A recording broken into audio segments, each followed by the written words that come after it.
Et oui, encore une fois, vous êtes sur les ondes de Top Pot, votre podcast en français sur la science, l'industrie et la consommation du cannabis.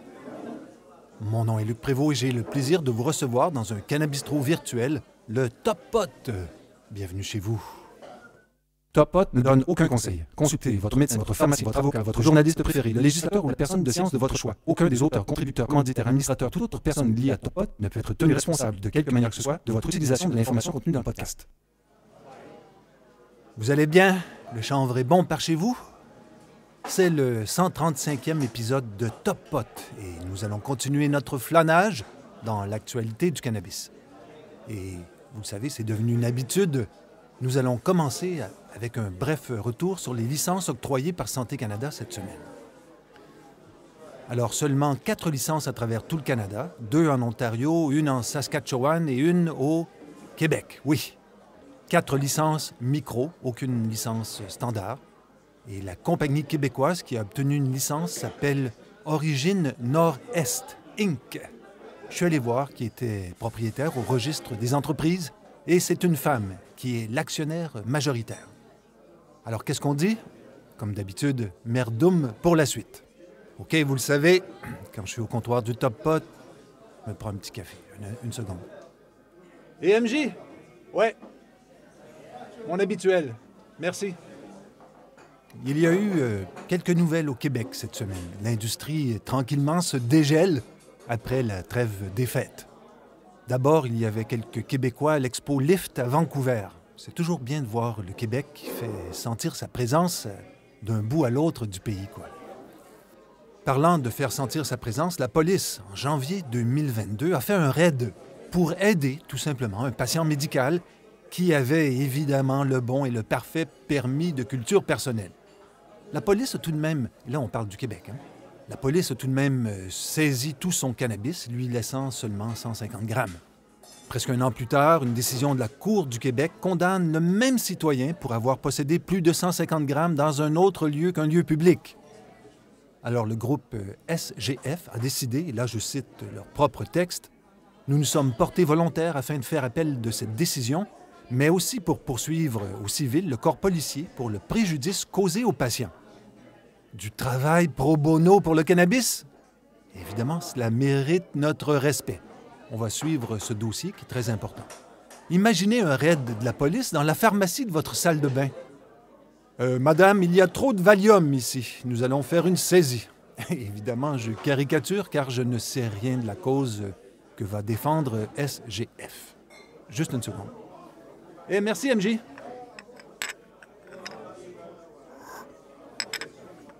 C'est bon. Petite gorgée d'eau. Et on repart.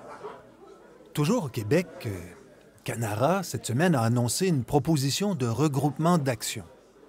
On va voir c'est quoi. Canara est la société en bourse la plus aimée au Québec, peut-être même au Canada.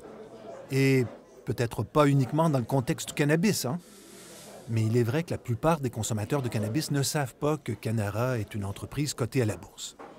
La qualité et les prix sont toujours très appréciés et très soutenus sur les réseaux sociaux. C'est une belle chose. Alors, Canara a aussi son groupe sur Discord, où le lien entre les consommateurs et le boss Nicolas Sauziac est ultra direct. C'est beau à voir. Il y a vraiment comme une sorte de fusion.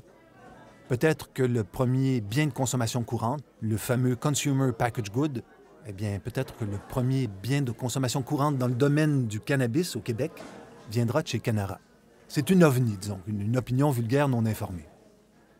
Donc, Canara a annoncé une proposition de regroupement d'actions. Et là, je vous cite texto le communiqué de Canara. Canara est un producteur verticalement intégré de cannabis et de produits dérivés de qualité supérieure avec 2 mégas installations de culture situées au Québec et couvrant plus de 1 650 000 pieds carrés. Donc, Canara a annoncé aujourd'hui les détails de sa proposition de regrouper toutes les actions ordinaires émises et en circulation de la société à raison de 10 actions ordinaires avant regroupement pour une action ordinaire après regroupement, sous réserve de l'approbation des actionnaires à la prochaine Assemblée des actionnaires qui aura lieu le 25 janvier 2023, ainsi que de l'approbation de la TSXV. Alors, pourquoi est-ce que Canara a fait ça? Et là, je vais citer son conseil d'administration. Son conseil d'administration estime que le regroupement des actions donnera à la société une plus grande souplesse dans l'élaboration de ses plans. D'accord. Que puis-je dire? 2 autres grosses nouvelles au Québec de chez Exo, notre fleuron québécois. D'abord, Exo annonce le dépôt d'un supplément à la circulaire de sollicitation de procuration pour la nomination de l'auditeur. C'est quoi ce machin? C'est simplement que PricewaterhouseCoopers, qui était l'auditeur de Exo, a décidé de ne plus exercer ses fonctions après le dernier exercice qui se terminait le 31 juillet 2022, donc l'été passé. Exo veut donc simplement remplacer son auditeur. Pourquoi PricewaterhouseCoopers a pris cette décision? Je ne sais pas et je n'ose même pas une ovni. Je n'ose pas. D'autres belles nouvelles aussi de chez Exo dont j'ai pris connaissance dans la presse française initialement. Ensuite, j'ai trouvé un classique communiqué de presse français-anglais. Mais absolument rien dans les médias québécois. J'ai fait le tour, la presse, le Devoir, la Gazette, le Journal de Montréal, rien. Donc, cette semaine, Exo annonce 5 nouvelles variétés de cannabis. Le communiqué est généreux d'informations et je vais donc tenter de vous synthétiser tout ça. D'abord, 3 nouveaux produits Radican de Exo, 3 cultivars à THC de 25 à 35 % avec des profils terpéniques très élevés. Les maîtres cultivateurs de Exo optimisent maintenant, on dirait, leur propre souche exclusive. Donc, il y aura maintenant du Sex Panthers, c'est un indica, du Violet Fog, un autre indica, et finalement le Animal Runts, une combinaison d'Animal Cookie et de Runts. Alors, Rick Redekop, qui est un maître cultivateur chez Exo, mais aussi le cofondateur de Radican, dit que moins de 0,5 % de toutes les souches de cannabis que nous avons évoluées ont satisfait les critères internes de Exo pour faire partie de la nouvelle série TNT de Radican. OK, maintenant, Exo lance aussi 2 nouveaux cultivars qui intègrent la gamme Original Stash Brand. Alors, il s'agit d'un Atomic Sour Haze, qui est un sativa, et d'un Ghost Gelato, un autre un indica, oui. Ces 2 cultivars sont l'expression de Brad Carter, qui travaille maintenant à l'installation Exo de Masson, au Québec. Comme maître cultivateur, Brad travaille déjà avec son équipe sur de nouvelles fleurs qui seront disponibles dès l'été 2023. Question de moi, là, donc. Une autre affaire à suivre. OK, c'est tout pour les nouvelles du Québec. Non, je me trompe. J'allais oublier quelque chose de très important. Vendredi passé était le vendredi le 13 de la SQDC. C'était le vendredi 13 janvier 2023, donc, que la SQDC tranchait et annonçait ses décisions. Pour faire de la place pour de nouveaux produits, la SQDC doit donc retirer des produits. Est-ce qu'il s'agit d'une décision mathématique, genre vélocité des ventes? C'est l'impression que j'ai. J'ai déjà appris que certains produits qui étaient vraiment très appréciés par les connaisseurs ne seront plus disponibles en succursale. Qu'est-ce qu'a fait la SQDC? Elle a donc appelé les producteurs autorisés, les PA, à soumettre des offres de produits pour remplir sa matrice. La SQDC peut se permettre de demander un produit qui ne correspond pas aux tendances actuelles du marché. Pourquoi? Parce que c'est le producteur qui veut entrer à la SQDC qui prend le risque. C'est à la fois la force et la faiblesse du monopole dans sa formule actuelle au Québec. Donc, on se retrouve avec des producteurs autorisés qui peuvent soumettre genre 25 produits pour en caser au final 2 ou 3. Un producteur autorisé peut donc simultanément perdre des revenus à la SQDC et devoir engager de nouvelles dépenses pour remplir la commande acceptée. Comment comprendre ce qui a changé ce 13 janvier 2023? C'est en observant l'offre de la SQDC que l'on pourra, d'ici quelques semaines, déterminer la nouvelle configuration des fournisseurs de la SQDC. Peut-être une nouveauté avant de quitter le Québec, pas pour toujours évidemment dans cet épisode. Donc, cette semaine, encore du nouveau au Québec. C'est une nouvelle chronique à l'intérieur des épisodes de Top Pot. J'ai donc le plaisir de vous présenter un ami dans l'industrie du cannabis. C'est un Montréalais qui a une très, très grande expérience dans le secteur du cannabis.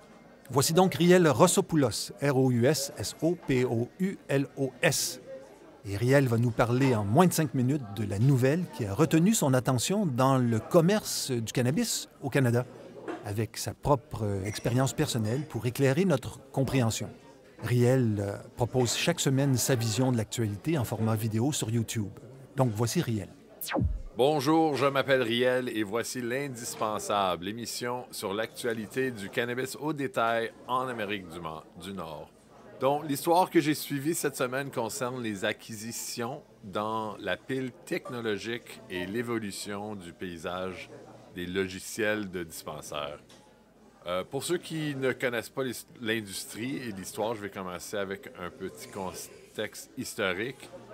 Il y a quelques années, les fournisseurs de points de vente de dispensaires, il y en a plusieurs, s'associaient généralement à Dutchie pour fournir la commerce électronique. Ils étaient les principaux acteurs du commerce électronique du cannabis. Ils avaient levé le plus d'argent et ils étaient les plus actifs dans la croissance de l'activité du commerce électronique dans le cannabis. Mais l'année dernière, ils ont également lancé dans le secteur des points de vente en achetant certaines autres compagnies qui faisaient les points de vente. Ils ont rentré en compétition, en fin de compte, avec plusieurs de leurs partenaires. Alors ça a déclenché une réponse avec Cova, qui était une des plus grandes entreprises de points de vente. Qui a passé comme j'ai dit, de statut de partenaire à celui de concurrent. Alors, Cova a acheté notre société Dabber. Mon histoire est dans le commerce électronique. On avait une solution qui connectait à leur point de vente qui fonctionnait avec WooCommerce. Alors, eux, ils ont acheté Dabber en réponse à être en compétition avec Dutchie. Alors maintenant, vous avez deux grands fournisseurs dans l'espace qui essayent de capturer la pile technologique complète. Alors, la semaine dernière, Blaze, qui est une compagnie de points de vente, qui est basée aux États-Unis et ils ont plus une présence dans les marchés plus matures comme Colorado, Oregon, Californie. Eux, je pense, pour ne pas être laissés de côté.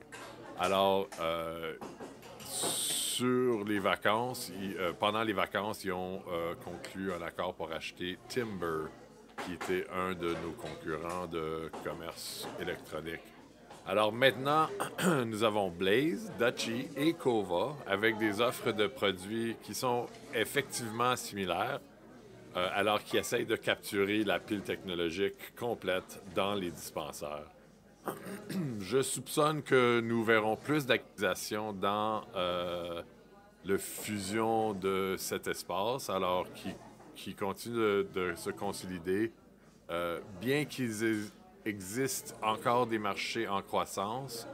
Un bon nombre des marchés les plus matures connaissent une compression de prix et ils commencent à voir des dispensaires qui ferment leurs portes, même en certains endroits, comme on voit en Ontario et en Oregon et Californie, par exemple. Alors, en fin de compte, je pense il va y avoir les formes de fidélisation, les plateformes de loyalty et les menus numériques. C'est un autre cible, je pense, on va voir des consolidation. On va avoir plus de consolidation dans cet espace dans l'année qui suivit, pendant qu'ils chassent avoir les dollars qui, franchement, commencent à être plus limités dans ce secteur, dans les technologies, les services au dispensary. Paiement, point de vente, site web électronique, e-commerce, toutes les points de touche pour un dispensary. On va voir plus de consolidation dans cet espace. Alors, je suis votre hôte, Riel Roussopoulos, et ceci était la nouvelle indispensable du cannabis au détail pour cette semaine. OK, c'était Riel Roussopoulos. Un gros merci et à la prochaine. Au début de l'épisode, je parlais de l'Expo Lift. L'industrie en a profité pour discuter de l'iniquité de sa situation d'industrie mal aimée. Cannabis Sector Rails Against Unfair Taxes and Fees est le titre d'un article de Glenn Korstrom, K-O-R-S-T-R-O-M, dans le magazine BIV ou Business Intelligence de Vancouver. Le sous-titre « Les dirigeants, les entrepreneurs et les défenseurs du cannabis se sont attaqués aux taxes élevées et injustes ainsi qu'aux frais gouvernementaux et aux majorations lors de la conférence LIFT à Vancouver. » Évidemment, George Smitherman, le boss du Cannabis Council of Canada, était là avec ses statistiques. Dan Sutton aussi, dont je vous parle assez fréquemment. C'est un producteur autorisé très impliqué depuis le début de ce combat. Un autre gars que je ne connaissais pas, qui s'appelle Jérémy Jacob, a répété des choses intéressantes. En gros, ce qu'il dit, c'est que la Colombie-Britannique permet la vente à l'usine, au bunker ou à la ferme. C'est selon ce qui vous amuse. Au Canada anglais, on dit le farm gate. Donc, un PA, un producteur autorisé, peut vendre directement aux consommateurs. Mais la British Columbia Liquor Distribution Branch, la BCLDB, va facturer une marge de 15 % pour couvrir les frais logistiques qui sont effectués par le producteur autorisé. Et là, je cite texto le Korstrom. Si vous êtes un petit producteur et que vous bénéficiez de la livraison directe qui est censée améliorer votre compétitivité et vous donner accès au marché, le gouvernement vous fait payer les mêmes 15 %. Mais maintenant, vous devez l'entreposer vous-même, l'assurer vous-même, vous occuper de l'exécution de vos commandes, et tout cela a un coût qui s'ajoute à la majoration de 15 %. Fin de la citation. M. Jacob est l'actuel président de l'Association canadienne des détaillants de cannabis et il est grandement impliqué dans la réforme réglementaire.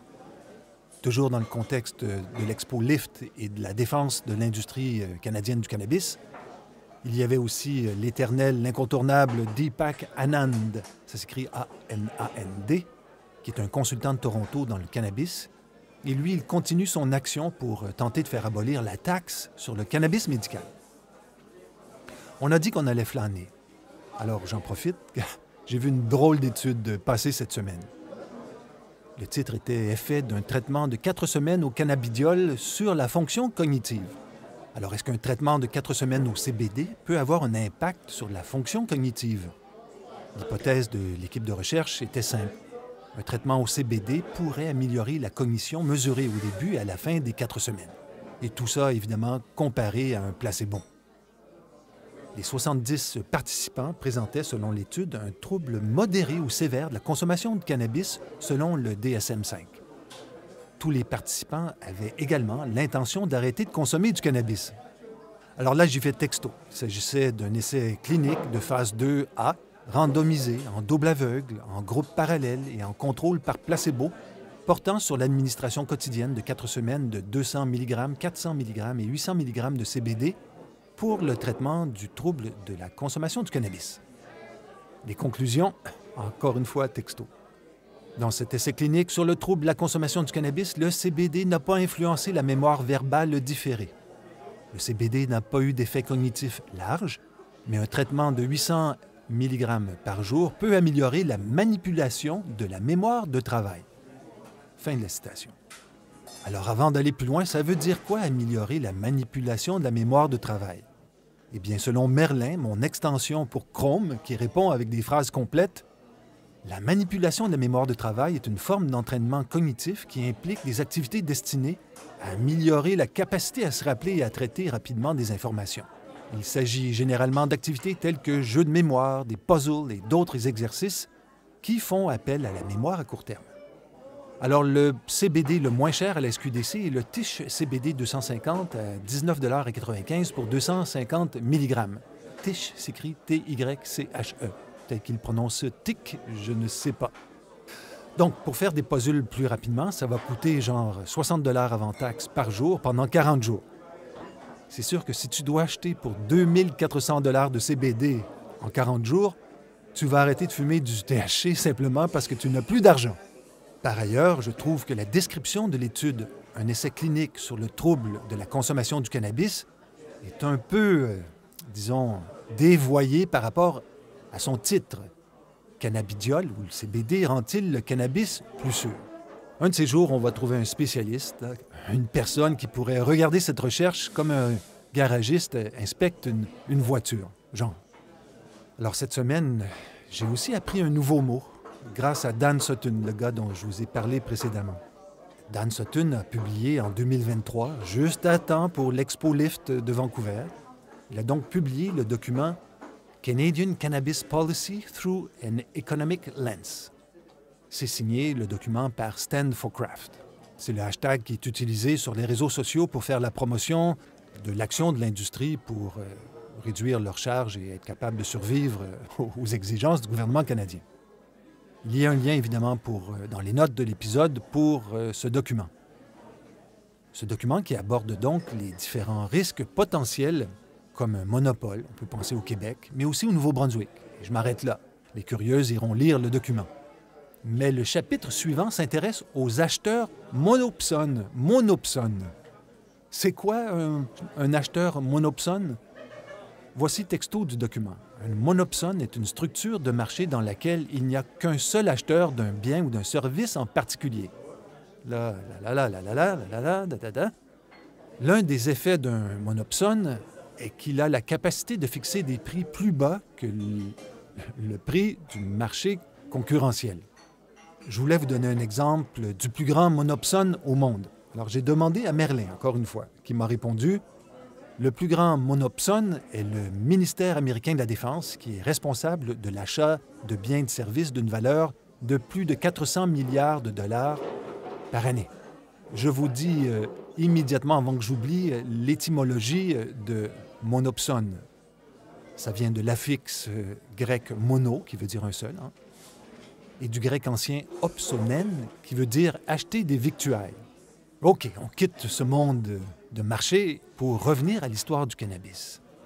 Oui, pourquoi? Parce qu'il y a du nouveau dans cette histoire. On connaît le refrain, hein? Je l'ai moi-même chanté à plusieurs reprises. Il y a 10 000 ans en Asie. C'est l'hypothèse de la domestication unique. Eh bien, la plus récente hypothèse avance que des cultivars domestiqués d'origine européenne auraient pu coexister avec la filière asiatique. Les renseignements des données moléculaires permettent uniquement une estimation de la date. Mais les plus récentes études archéobotaniques soutiennent l'hypothèse que je viens d'avancer. Plus de recherches sur le sujet permettront de mieux mesurer ou de mieux comprendre l'histoire de la plante, mais pourraient aussi nous informer des espèces autochtones et de leur adaptabilité au territoire. Alors, si on flânait maintenant un peu du côté de l'alimentation, pour copier une idée.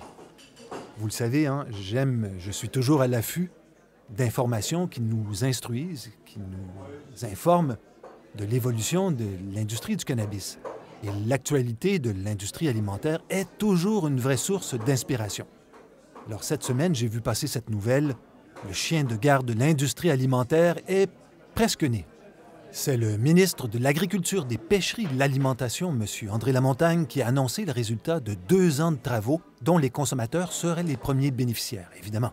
On parle ici d'un code de conduite visant à assainir les relations commerciales entre les réseaux d'épicerie et leurs fournisseurs. Si la chaîne d'approvisionnement est vraiment en santé, ça veut dire que le consommateur va avoir les bons produits au bon prix, a dit le ministre Lamontagne. Potentiellement, cela pourrait aussi favoriser l'innovation, la création de nouvelles entreprises et l'investissement. Alors, pourquoi ne pas imiter cette initiative et introduire un code de conduite pour la SQDC qui est dans une situation de monopole? Un tel code de conduite serait-il utile pour l'industrie du cannabis? Quand j'écoute les plaintes officielles et celles faites sous le sceau de la confidence, eh bien, il est clair que l'industrie du cannabis au Québec et dans le Roc sent le besoin d'assainir ses relations d'affaires. Si je réussis à mettre la main sur ce code de conduite pour l'industrie alimentaire, je vous en reparle, cela va de soi.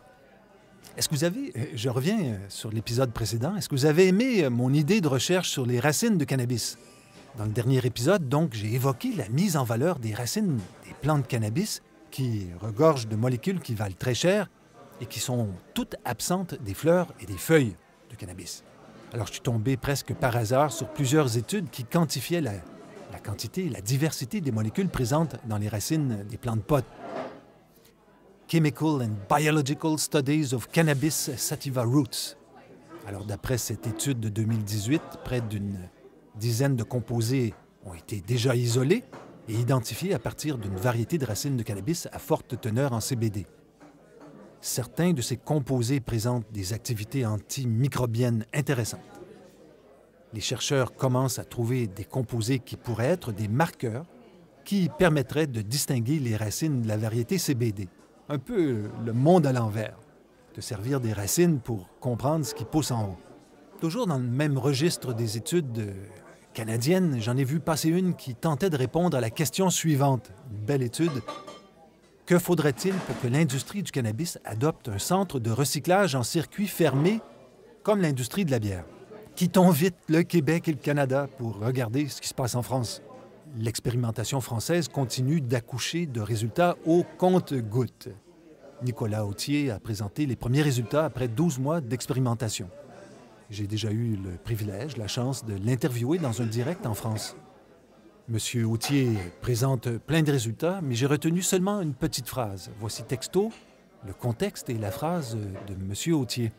Le cannabis médical est un traitement du patient souffrant de douleurs neuropathiques plutôt que de la douleur neuropathique elle-même. Je dois avouer qu'à chaque fois que je la relis, elle m'interpelle, cette citation. Mais enfin, si vous fréquentez le groupe Facebook de Bon Stock, la publication sœur de Top Pot, vous avez peut-être vu la vidéo de la campagne de modération diffusée en Alberta. Oui, la Commission des jeux du hasard, de l'alcool et du cannabis de l'Alberta invite les consommateurs de cannabis à faire preuve de modération. Find your own moderation. Trouvez votre modération propre est une vidéo qui présente des gens qui réagissent différemment après avoir consommé des quantités similaires de cannabis. C'est bien fait. C'est une vidéo qui n'est pas alarmiste, une bonne qualité de production. La conclusion de la campagne, par contre, est typique. Les personnes qui choisissent de consommer du cannabis doivent vraiment le faire de façon mesurée et être entourées de personnes qui peuvent les aider si elles ont des effets secondaires. Alors, ce genre de conseils m'amuse. Pourquoi? C'est que j'aimerais que des conseils similaires soient également obligatoires pour l'alcool. Pourquoi je dis ça? En 2 secondes, j'ai trouvé un document de l'Association pour la santé publique du Québec, publié il y a à peine quelques mois. Le document s'appelle « Stratégie pour prévenir et contrer les violences sexuelles et conjugales », quand l'alcool dans les relations intimes ne fait pas bon ménage. Alors c'est là, disponible pour tous les membres du gouvernement, et je vais reprendre l'énoncé précédent et l'appliquer symétriquement. Les personnes qui choisissent de consommer de l'alcool doivent vraiment le faire de façon mesurée et être entourées de personnes qui peuvent les aider si elles ont des effets secondaires. La violence et le battage de femmes, personnellement, depuis toujours, je pense que c'est un effet secondaire de l'alcool. Pas que, mais fréquemment. Mais c'est un effet secondaire auquel les politiciens sont habitués. Le cannabis, c'est pas pareil. Pourquoi? Parce que. Je vous donne une statistique officielle avec ça. Au Canada, selon des données de 2004, on estime que les agresseurs avaient consommé de l'alcool dans près de la moitié, 43% des cas, observés de violence et d'agression. OK, c'est comme ça. Alors, cette semaine, j'ai encore eu plusieurs discussions sur la non-prolifération des points de vente de cannabis au Québec. Des consommateurs et des acteurs de l'industrie croient que le salut viendrait d'un plus grand nombre de points de vente au Québec.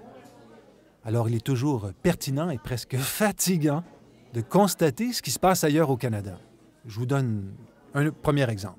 Atomic Flower Cannabis ferme ses magasins en raison de la saturation du marché à Winnipeg. C'est le Manitobain Gabriel Fortin-Barbier, qui est propriétaire de 2 magasins Atomic Flower Cannabis à Winnipeg, qui a décidé de fermer ses commerces à cause, entre autres, de la saturation du marché. On se retrouve des fois avec des magasins à chaque coin de rue, dans chaque coin de la ville. Il y a beaucoup de gens sur la liste d'attente pour d'autres magasins, dit-il. Et il y en a encore plus qui vont bientôt ouvrir. Avec ce qu'on sait de ce qui s'en vient, on s'est dit qu'on allait fermer et essayer de vendre. On voulait en sortir avant que ça soit trop saturé, a-t-il dit. Sur la même page du site de Radio-Canada, d'autres titres renvoient à des articles donc déjà publiés. Trop de magasins de cannabis font chuter les prix, s'inquiètent des détaillants. Des entrepreneurs ouvrent de plus en plus de magasins de cannabis au Manitoba. Vous voyez le genre, encore une fois. Alors, tandis que l'on discute de contrariété, j'ai aussi vu passer une étude transversale qui va faire plaisir au premier ministre du Québec. Oui, cette étude démontre que les provinces qui ont légalisé les mangeables, les produits comestibles, dans le lingo de la SQDC. Donc, les provinces qui ont légalisé les mangeables enregistrent une hausse importante des hospitalisations pour empoisonnement pédiatrique non intentionnel.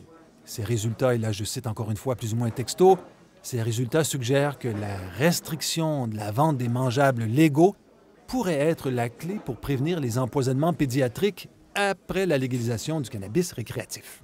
OK, c'est comme ça. On va aller flâner un peu plus loin, on va aller voir ce qui se passe du côté d'Israël. Et oui, chaque semaine, on entend parler des avancements en Israël. Meshulam par ici, des exportations par là. Il y a toujours de belles nouvelles pour le cannabis en Israël. Encore une bonne nouvelle cette semaine, mais dans le contexte canadien, car une compagnie israélienne de cannabis, Atlas Global Brands, Inc., eh bien, cette compagnie dit vouloir se faire une place au Canada et aux États-Unis. Alors Atlas se négocie maintenant à la Bourse canadienne des valeurs mobilières. Le montage financier est intéressant, et là, je vais citer Adam Jackson, qui est le responsable derrière un média qui s'appelle Green Market Report. L'entrée d'Atlas sur les marchés publics d'Amérique du Nord intervient après la fusion d'un ensemble de sociétés canadiennes et israéliennes par le biais d'une prise de contrôle inversée. En raison de l'accord, 2 sociétés canadiennes de cannabis contribueront à la culture, à la fabrication et à la mise à l'échelle, tandis que les 3 sociétés israéliennes fourniront des services d'importation, de marketing, de distribution et de vente de cannabis à des fins médicales. Dans le cadre de ce type de lecture, j'ai vu un gars qui s'appelle Richard Carleton, C-A-R-L-E-T-O-N, qui est à la tête du Canadian Securities Exchange. Eh bien, lui, il croit que les compagnies comme Atlas vont pouvoir profiter d'aubaine sur le marché canadien, car beaucoup d'entreprises sont vendues clé en main avec toutes les licences de Santé Canada à des prix qui défient toute concurrence. Pourquoi aller chercher une nouvelle licence quand on peut en racheter une sans surprise, clé en main? La conclusion, c'est que les compagnies qui ont des sous à investir, qui sont intéressées par le cannabis, vont trouver en 2023 d'excellents investissements au Québec et partout au Canada. Pour vendre du cannabis, il y a des gens qui tentent plein de nouvelles solutions. Et selon vous, est-ce que le métaverse et le cannabis font bon ménage? J'ai trouvé une entreprise, Cannaverse Technology, qui croit, elle, que oui. Avec son projet Cannaland, Cannaverse Technology veut aider le marché mondial du cannabis, rien de moins. L'idée est de permettre aux entreprises de créer des marques 100% numériques. Alors, j'ai trouvé ça dans un papier blanc, un white paper, qui est un rapport de Cannaverse. Construit sur la blockchain, Cannaland immerge les consommateurs dans une expérience numérique axée sur le commerce électronique, le divertissement et les jeux, la personnalisation, l'éducation, les dernières recherches et connaissances médicales. À suivre, donc, ça va être drôle. On n'a toujours aucune nouvelle des 4 plans maison et de la décision de la Cour suprême du Canada. Mais, j'ai vu une machine pour le séchage du cannabis pour les petits cultivateurs maison, littéralement. C'est une machine qui était présentée par l'incontournable Ed Rosenthal. Et là, je vous cite texto la traduction de ce que j'ai vu sur son site, je crois. Alors, pour les cannabiculteurs maison, le système Cannatrol Cool Cure ne ressemble à aucune autre solution post-récolte. Grâce à la technologie de pointe exclusive Vapotrol, ce processus unique utilise la puissance de la pression de vapeur pour obtenir des conditions précises et uniformes, quelle que soit la durée de stockage des fleurs. Fin de la citation. Alors, cette machine élégante et stylée élimine le besoin du burping et permet, entre autres, de sécher, de traiter et de stocker les bourgeons en une seule opération.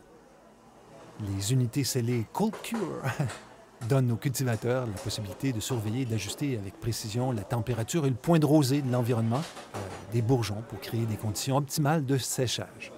Ces gens-là n'ont rien inventé. Alors, en 2023, les bidouilleurs technologiques seront partout présents dans l'industrie du cannabis. Pourquoi je dis ça? C'est que la machine dont je viens de vous parler, ces avancées, eh bien, ne viennent pas de nulle part. Elles proviennent de l'industrie du fromage et de la viande qui utilisent ce type d'équipement pour faire vieillir plus efficacement leurs produits. Certains producteurs en Amérique du Nord et en Europe utilisent déjà ce type de procédé pour faire vieillir leur hache. C'est pas compliqué, hein? Tout passe par le contrôle de l'eau, en n'oubliant jamais que le cannabis, comme la viande et le fromage, est vendu au poids. Donc, un mauvais séchage résulte soit en un produit de qualité inférieure et irrégulière, ou par une perte de revenus. Combien ça coûte le Canatrol Cool Cure? Seulement 1600 $ US. Je dis seulement, mais je ne sais pas pourquoi. Alors rapidement, ces caractéristiques, le système arrive préprogrammé, mais chaque paramètre est modifiable, programmable. On peut faire sécher 1 kg de fleurs humides par cycle, et l'unité peut aussi stocker 2 kg de fleurs finies dans des conditions idéales. OK, on revient au Canada et encore une fois, M. André Lamontagne, le ministre de l'Agriculture, des Pêcheries et de l'Alimentation, qui a annoncé que son gouvernement allouera des sommes qui atteindront 20 millions de dollars en 2024. Pourquoi? Eh bien, pour améliorer l'efficacité de la main-d'œuvre et des travaux agricoles dans le secteur végétal. Des ressources pour le cannabis? Impossible de savoir et personne au Québec ne semble s'intéresser au sujet. Moi, je pense qu'il y a des sous à aller chercher là. Et quelle heure, là? Oh, c'est l'heure. Juste un instant.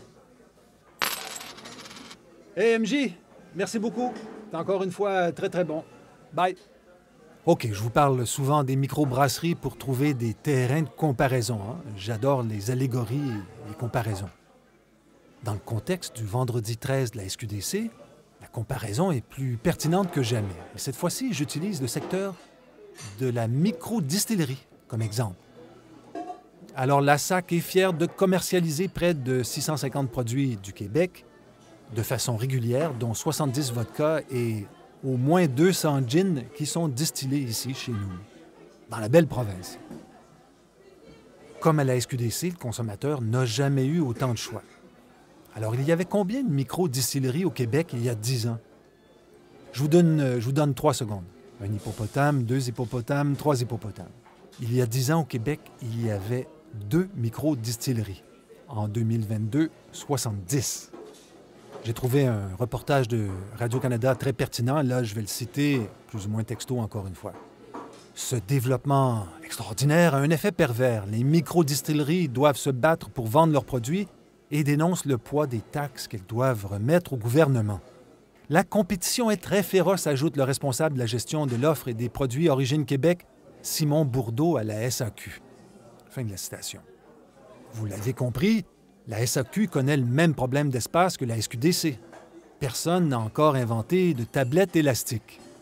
La SAQ et la SQDC ont exactement le même discours. C'est le client qui va être au cœur des décisions. C'est pas nous qui décidons, c'est vous. Merci. Et les micro-distilleries se plaignent aussi que l'ensemble des taxes représente environ la moitié du prix de la bouteille. Les producteurs d'alcool peuvent vendre sur les lieux de fabrication, eux. Et là, encore une fois, je reviens texto aux explications de Radio-Canada, juste pour marquer la similitude entre les deux industries. Depuis 2018, les distilleries ont le droit de vendre leurs produits sur les lieux de fabrication. Un avantage, mais qui représente des coûts. Manutention, main-d'œuvre, entretien de la boutique, etc. Or, les micro-distilleries, même quand elles vendent sur place, doivent remettre à la SAC un montant évalué à 6,52 $ par bouteille qui correspond aux frais d'exploitation de la société, qui n'a évidemment pas engagé de frais, puisque le produit a été vendu sur place. Est-ce qu'au Québec, un maraîcher qui vend des carottes sur place, IGA ou Métro, vient piger dans ses poches parce qu'il vend des carottes sur place? C'est totalement absurde, dit M. Joël Pelletier, qui est le président de l'Union québécoise des microdistillateurs. La SAC se dédouane exactement comme la SQDC en affirmant que ces montants sont remis au gouvernement du Québec. En même temps, 3 microdistilleries sur 4 disent être en péril financier en 2023. OK, j'ai le temps d'une dernière petite vite pour finir. D'ici 2026, toutes les voitures fabriquées aux États-Unis devront être équipées d'une technologie permettant de tester la sobriété des conducteurs. Est-ce que le Canada devrait imiter les États-Unis? Je suis curieux de connaître votre opinion. lucprévost@hotmail.com. Et voilà, c'était le 135e épisode de Top Pod. Questions, commentaires, critiques, n'hésitez pas à m'écrire lucprévost@hotmail.com. Je vous remercie pour votre écoute, vos partages et vos suggestions. Allez, bonne semaine, beaucoup de bien-être et bon change.